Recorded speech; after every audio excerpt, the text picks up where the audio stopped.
Welcome, everyone, to Rupp Fallsgraff's Empire State Entrepreneurs and New York Business Law podcast, a really fun and informative venue for us to feature clients, strategic partners, community leaders, and team members to talk about relevant issues for entrepreneurs and business owners throughout New York State.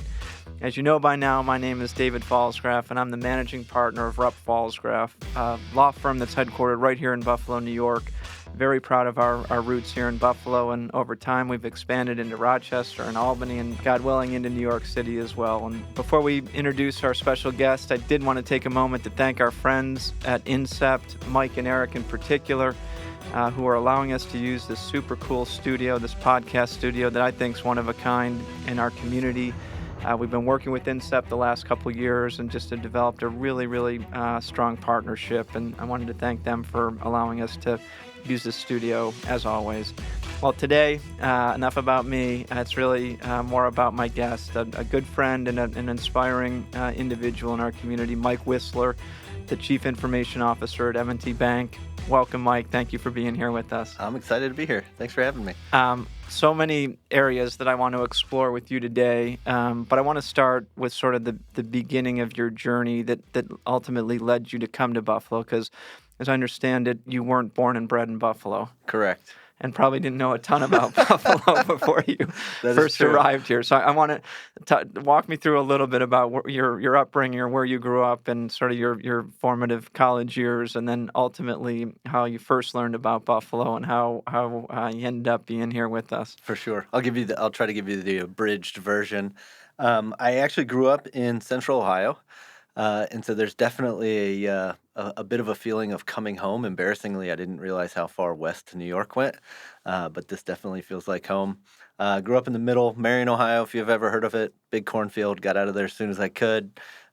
Started out in oil and petroleum, oil rigs, oil fields in our Gulf, in the Saudi Gulf. Ended up accidentally arriving in Richmond, Virginia, at a little startup company called Capital One that you've probably heard of at this point. No doubt. If you've turned on your TV in the last 10 years, or were opening your mailbox in the early 2000s, for sure. But landed there in 1999. It was a legit startup at the time. You could fit the entire company in two little stubby buildings in Richmond, Virginia. And lots of people don't know this, but it was a super progressive entrepreneurial place. We had clearly started credit cards, but lots of people don't know we had started a cell phone business. We had started an online flowers business, a rental car business. And it was a place in, imagine, pre-.com bubble burst that was trying to prove the thesis that data, statistical analysis, technology, and testing and learning weren't being used in kind of modern ways inside businesses. Clearly, credit cards took off, cell phones did not, and it grew up to be a big bank inside the country. I spent my entire adult life there, my formative years professionally. Spent some time in Europe with Capital One, and came back in 2010. And it was the last few years that really created the transition to learning about Buffalo. I was leading about 3,000 software engineers across the country. I was traveling about 300 days a year, which wasn't a problem, but I would spend a week a month with the team in San Francisco, a week a month with the team in Chicago, a week in Toronto, a week down in Dallas, living in DC. And I was going from one hoodie and backpack tech center to another, where you had to throw all the beer and rock stars you could at the teams to keep them interested. And the further west you went, the more beer and rock stars you had to throw at them, and the less interested they were. And I would have these light switch moments where I would go to visit my sister in rural Alabama, or my dad in rural Florida, in that world that I was living in, these hoodie and backpack, fast-moving, capital everywhere, prosperity, real kind of innovation lands, to opening the plane door, and it was quiet. And all of a sudden, all those signals just turned off. And I couldn't quite get my head wrapped around how stark the world that I was living in wasn't the world that most of America was living in. And I started to have a couple voices in my head, and I promise I don't have too many voices in my head. But one of them was that I was contributing to a problem. Every time I'd go talk to venture capital, every time you go on campus to recruit, everybody wanted to talk about the same 6 places that I was plowing all this beer and all this rock star and all this money and out west in particular, the glossy brochure that is Silicon Valley, was at least getting less glossy, and felt like the whole thing wasn't going to work if if there were only 6 places in the country where talented individuals with great experiences had to be in order to kind of use those skills and be part of something bigger than themselves. I didn't know what I was going to do with those thoughts in my head. Someone who cared about me forced me to go out and walk around and see the world, and I ended up meeting Renee Jones and other leaders at M&T, and found a community that was M&T inside a community that was Buffalo that started answering lots of those questions for me about being in a place and just taking the experiences that I was lucky enough to have and apply them in part in something bigger than me. Matched up with what having spent your life here in Buffalo. This is a very special place. Who might have missed one of the innovation curves in the last 100 years or so, but it's getting that back, and it's a place worth fighting for. And I'm lucky enough to have met the leaders of a bank whose long history has been about being in service of the community, and the two things just married up really, really well. It's interesting growing up in Marion, having a father in rural Florida and a sis in rural Alabama. I take it.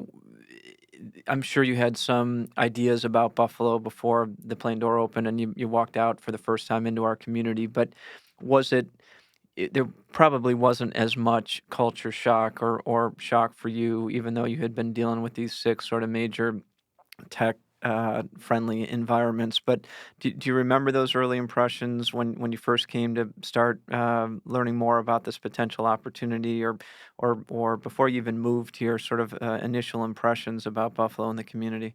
Yeah, it's I don't know if it's my age or having traveled around the world. I think growing up in the Midwest with the community sense and I think a legitimate kind of uh, heart and soul of values of the Midwest creates people and creates a view of the world and a caring of the world that we may not recognize when we're 18 years old and we're trying to get out of there, as soon as possible to go see the world. There was this kind of reflection back where there's a real difference. I think lots of places in our country and other places use the same words we do. They, talk about community, talk about culture, talk about these things, and sometimes they write them on the wall in bigger letters than others do. But the thing that I realized very quickly is that it doesn't take you long to experience a real difference in the actions of a community like you do in Buffalo. And I've moved around a lot, and I have never experienced what I can only call as an embrace of outsiders that has been it's just really hard to explain. You think about you and Renee and so many other leaders who were uh, just assumed I was great, right? And it's just like we're glad you're here, And cool. and come on in, and that doesn't happen everywhere. And I think that lots of the community here in Buffalo has spent so much time here that they may not realize how positively different that is. And from somebody who is an outsider who lived in D.C., it's not a friendly, not as friendly and as inviting a place. It's a culture shock, but in a really positive way. And I want to sort of build on the experience at M&T and this amazing tech hub that I know you're proud of. But before doing that, on the technology side, my interactions with you have been, social and at times business, but I've always been impressed by and at times overwhelmed by sort of your knowledge on technology and the impact that technology can have on community and the importance of technology and innovation. And so Was that part of your DNA always, Mike, or did you learn to develop it at Capital One? Was that sort of the culture at Capital One, this always pushing boundaries idea, and why you are doing that now in our community? Or how has technology sort of been a part of your ethos or your DNA? Yeah, I grew up like the typical, I guess, adult CIO taking apart things, electronics, as a child. And so I don't think I'm too terribly different there.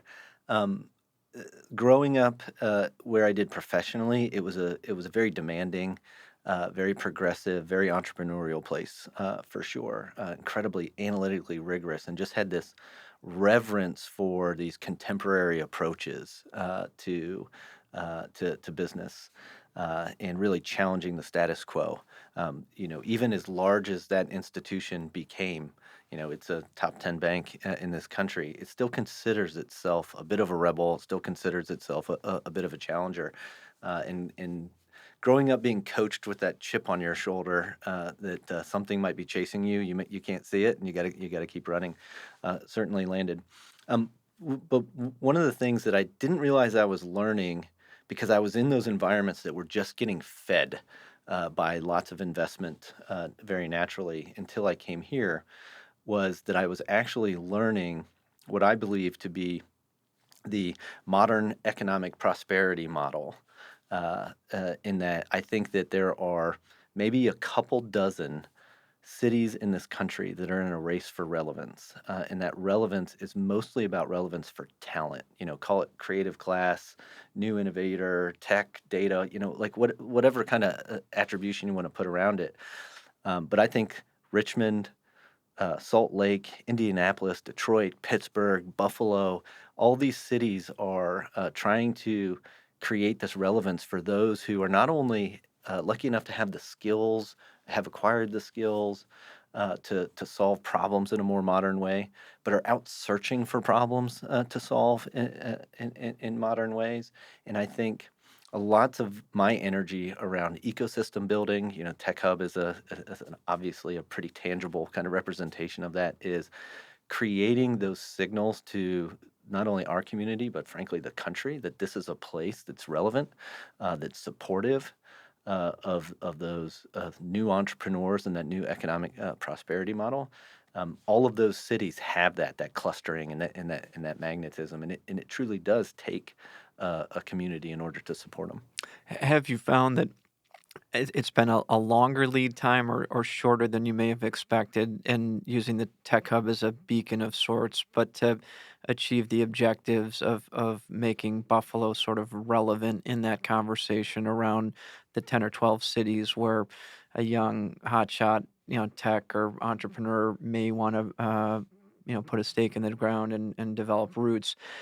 What is your practical experience been over, say, the last 5 years in terms of ahead? Are we ahead of schedule? Are we behind? Is there more that we could be doing as a community to tell people what great opportunities there are here in Buffalo?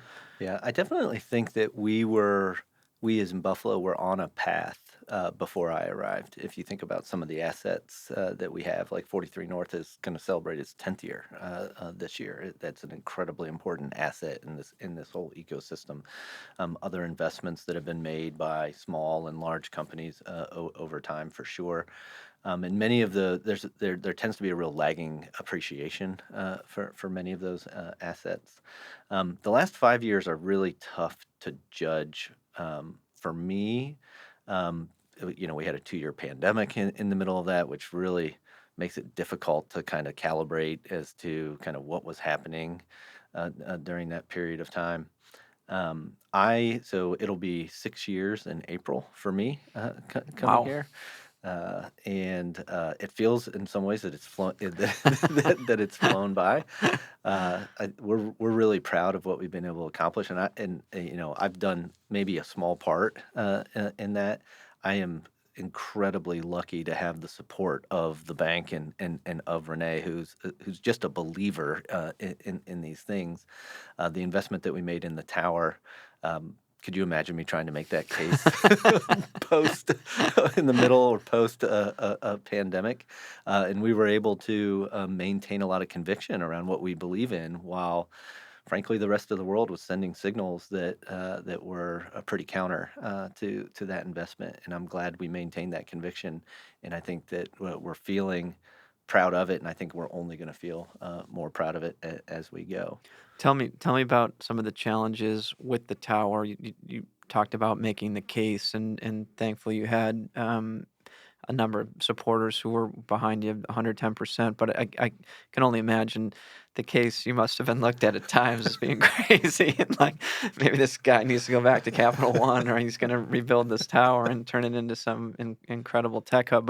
But how much conviction did you have, or how many doors were closed, or how did you feel like you were building momentum, and ultimately it was a snowball coming down the mountain. But tell me about the early days and the case that you believe so strongly was being made to redevelop this tower into a one of a kind tech hub. Yeah, yeah. The tower's a pretty tangible example, but and so it's easy for everybody to kind of wrap their head around. If you think about those other cities that we talk about, they all have a corridor or a place. Out in Seattle, they call it Silicon Forest, and Salt Lake City, they call it Silicon Slopes. But there's a eat, live, work, play, collaborate kind of clustering, a place you can go and you can see and you can feel. And I believe that on our road to relevance, we can have the same thing. I think it will run, in our case, if we can build it from Canal Side, literally under the tower, up to the medical campus. If we can fill that in and make that a dense place that sends even more signals and creates more attraction, we can have that. We can have that same thing too. Um, but I think like the bank, maybe even like the city. I had lots of conversations when coming into the bank, and believe me, I was getting some looks that were maybe hesitant, a little surprised, because I was just bringing experiences, as Renee says, they're not new, but they might be new to us.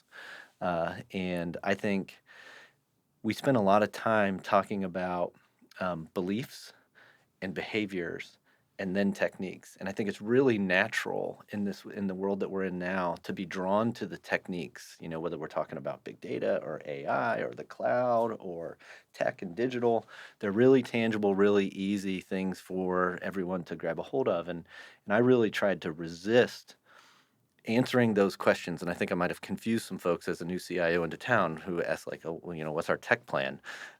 And resisting those questions, because what I saw was, and not as a criticism, but just is that this was cultural change, and that I think this community and the bank had been so positively reinforced by post-industrial attributions of winners. The most prudent, the most conservative, the most predictable win. And not to say the bankers are going to be rewarded for being reckless in the future.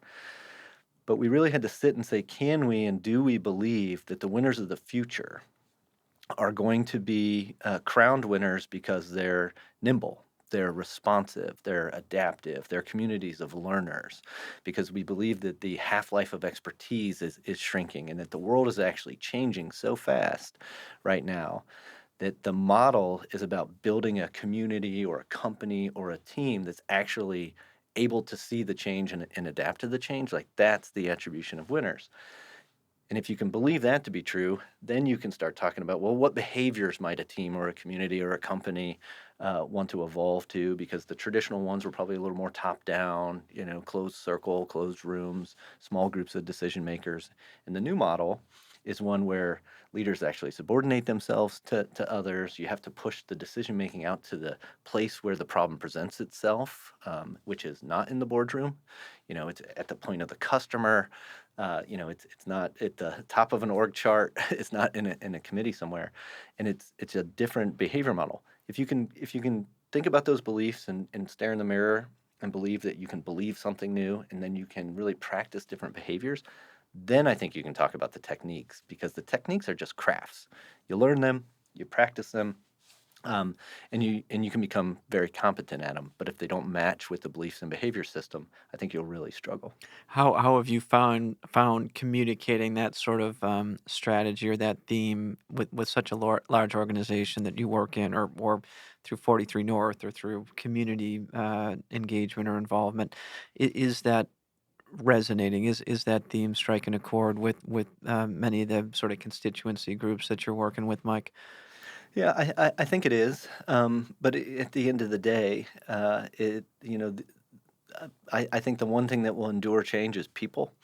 And so we're talking about gaining the trust, gaining the confidence of people, making sure that they feel that they're in a safe place to be able to start to study and believe some different things. And it's no different inside a large corporation as it is for a small team or community members.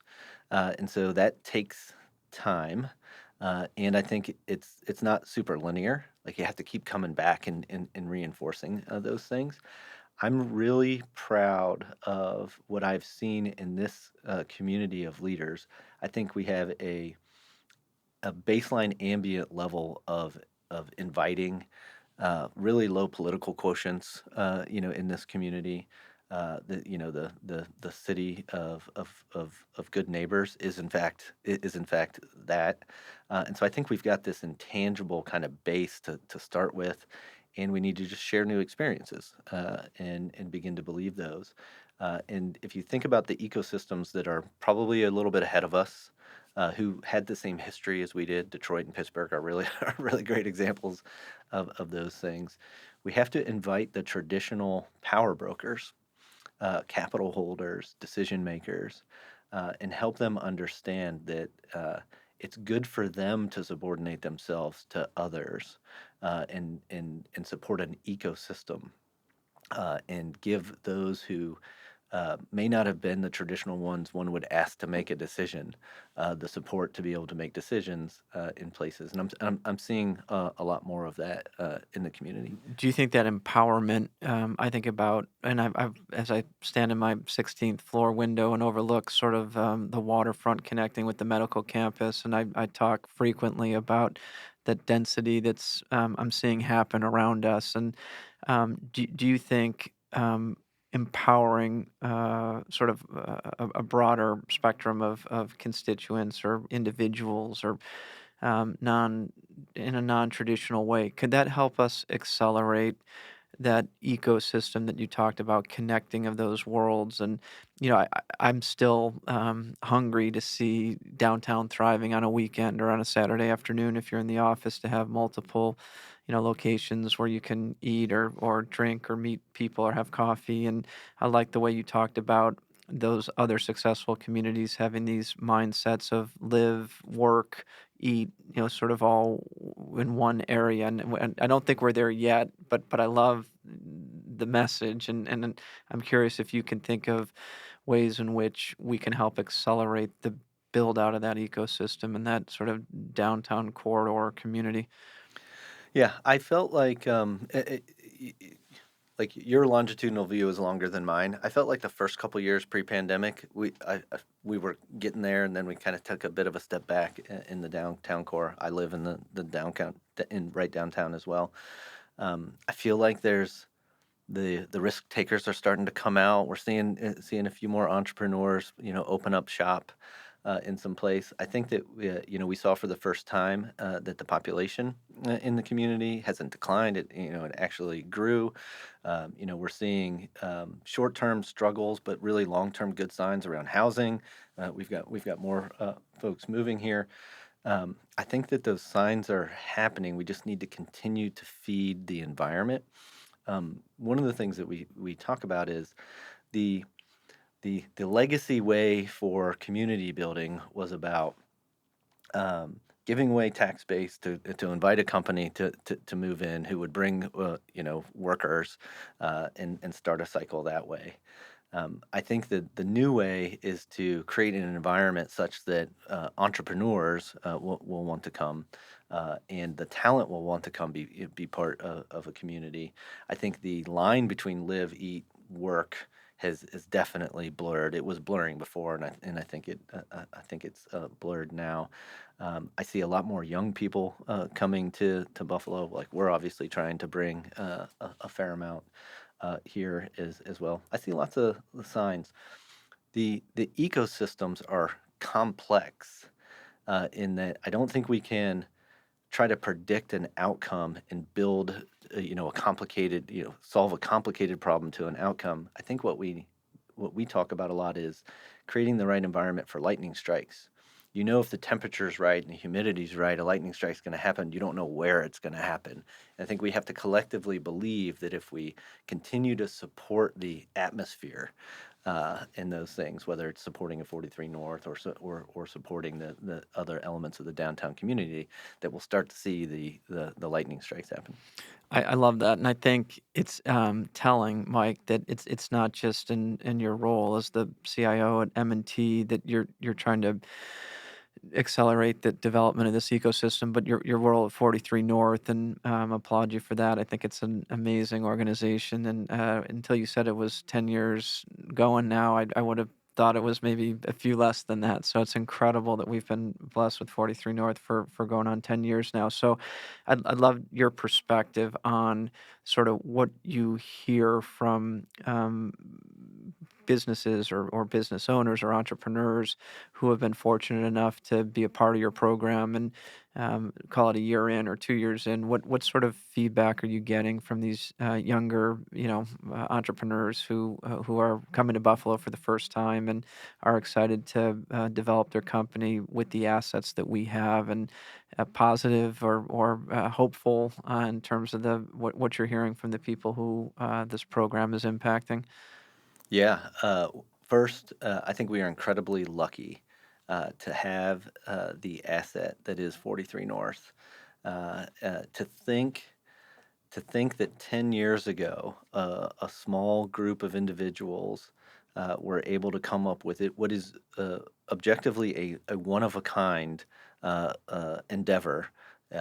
Public, private, state funded, private entrepreneur led business competition slash incubator slash VC.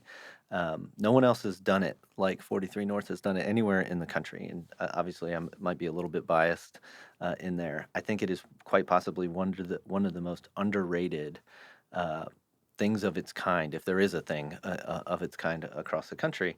And it started. It was a huge risk. It was a risk of the state. It was a risk of the local leaders who took it on. And 10 years on, what we've been able to see is an incredible story. You just think about the stats.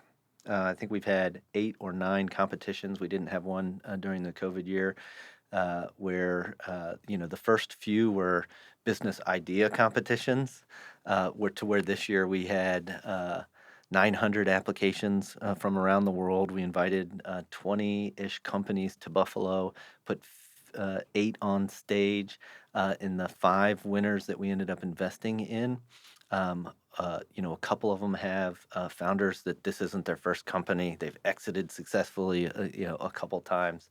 The valuations and the investments that have already been in in these companies, are meaningfully matured compared to where we've been. But even where we've been's been pretty amazing in a relatively short period of time. I won't get the stats exactly right, but we've invested in, say, 60 companies over the last 10 years, brought them to Buffalo. Something like 45 of them are still here. One of them is publicly traded and worth over $2 billion. Those companies have raised another $2 billion. On top of that, we've created 3,000 global jobs that would have never existed without 43 North, and 1,000 of those jobs are local. When Bill Maggio and Eric and Jordy started this thing, they were traveling around the country trying to tell everybody that we had something. When Colleen, who's our CEO now, goes down to Miami or out to Silicon Valley, they know who 43 North is, and they're excited about introducing their companies to us because of this thing that we have. It's not just an investment of money. I think one of the big difference makers, and again, you can say it in words, but until you've experienced it, you don't know the differences. Yeah, we make a meaningful investment in these companies. We ask them to move a meaningful part of their company to Buffalo. Um, they're here obligated for a year, and we do everything we can to get them to fall in love with Buffalo and build their company here. And most of them stay, not because of the money. Most of them stay because of all of us, your team, and everybody who just embraces them. The runway's longer here. They can get the talent here. They can get support here. They're a known quantity. The community's rooting for them as much as they're rooting for themselves, and it's just a really really special thing. And I think we've got a couple more ACVs in the portfolio. That's great to hear, Mike. That's great to hear. It is a special and a unique program, and it really has sort of transformed the startup mindset and culture within our city. And I guess when you're meeting with those entrepreneurs, I mean, I get that you're, have a big position at a big bank, but in your core, I do think of you as an innovator and an entrepreneur yourself. And as you meet with these incredible people from really around the world now, you know, is there advice you give to an entrepreneur that will stick? And we have got a ton of entrepreneurs who are listening, and some small business owners. You've seen some good, you've seen some bad, you've seen challenges along the way. But are there themes that you embody, Mike, that you think would be relevant to a young entrepreneur, whether it's part of the 43 North program or just someone starting up their own business here in downtown Buffalo? Themes that have worked for you over the years. Yeah, I've been lucky enough to be around a lot of leaders. Whether they're in a big company or trying to start a company from maybe something small or something nothing. There's a couple attributes that I think have found most common. Um, One, entrepreneurship, I think, like leadership, can be very lonely, particularly the entrepreneur.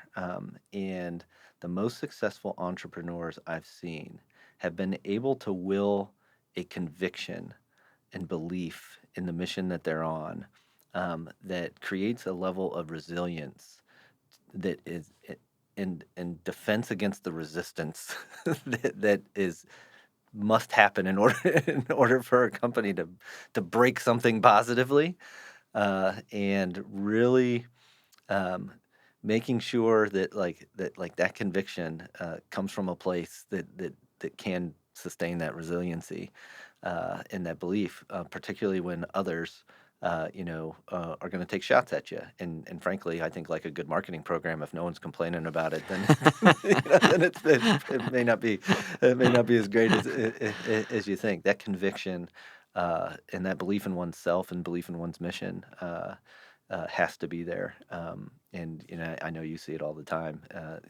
So many entrepreneurs that like their work is their life mission, and so don't lose that conviction, particularly when it's being challenged.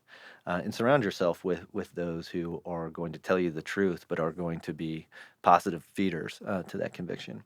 And then I think, probably in the same neighborhood is maniacal focus, which I think is, and it's not easy, but tends to travel with that conviction, particularly when you're trying to do something different and start something that is different. Is really staying as focused as possible. I think if you want to be exceptional, best in the world at something, the list of activities in which you should be doing is super short compared to the list of things that you have to say no to, or that you can't do. And I think that that kind of focus into you understand and you have the expertise, or you've done something that is so uniquely different, is in my experience the difference maker that really breaks out the ultra successful on the entrepreneur side. That's great, and I think that's you see more and more small business owners, more and more entrepreneurs in our community who are making a difference and realizing a vision beyond their company or beyond their idea. And I think that energy, that momentum is really translating into success for and growth for our community. And we need people like you pushing our boundaries, Mike. So as we begin to wrap up this fun podcast, I won't let you go without, you got to tell our listeners something maybe we don't know about you. I could certainly blow you in for your incredible success in CrossFit and all that, but we'll save that for a different podcast. But tell our listeners something about Mike Wisler that maybe we don't know about you already. I'm a pretty thin and boring book. If we can't talk about CrossFit, I don't know that I work too much. I sleep very little, and I'm in a CrossFit gym when those two things aren't happening. I get up at 3:15 in the morning. Lots of people call that early. I also go to bed at 8:30 at night. My grandmother taught me nothing good happens after midnight, and it stuck. But that same kind of that focus.